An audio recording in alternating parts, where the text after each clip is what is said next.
am Brandi Engle, and have a son, Liam Engle, who has been treated at Children's here at Erlanger. I'm also an employee of Erlanger, so Erlanger means a lot to me for those reasons.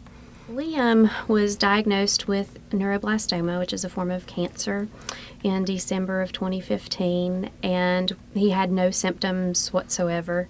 It was a surprise to all of us. We had just gone in for a routine visit with his pediatrician, and the pediatrician, Dr. Jeannie Jung, decided that he needed to see a pediatric endocrinologist, and so referred us to Dr. Shridharani, and then Dr. Shridharani referred us to Dr. Windemuller.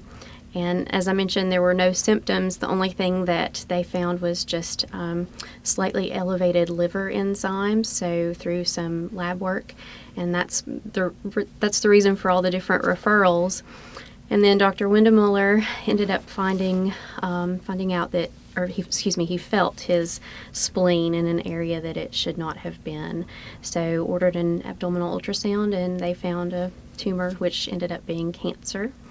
So we really credit Children's and Dr. Windemuller for saving his life in a certain sense. And definitely it could have been a much worse scenario since we caught it at a very early stage. So very thankful for that.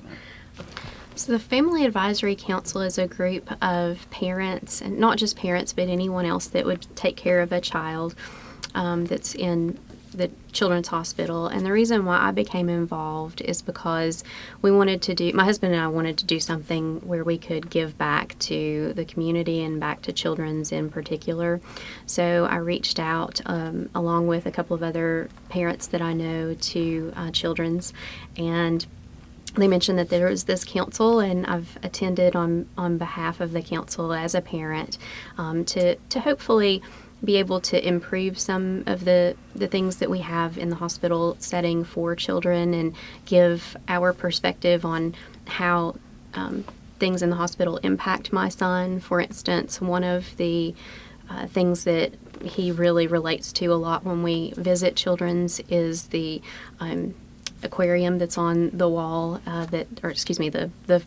the fake aquarium that's on the wall in the registration area in Children's, and it distracts him from knowing where he is, and he does know where he is when we visit the hospital every time now, so he gets a lot of anxiety from that.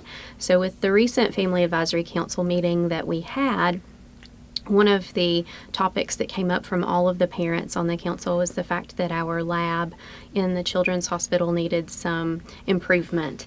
And I believe that all of us were able to provide some suggestions of things that we felt would be beneficial based on the experience that we've had with our children coming through the lab at Children's. So it's really a group that can get together and suggest improvements on behalf of our children, and that's what it's all about.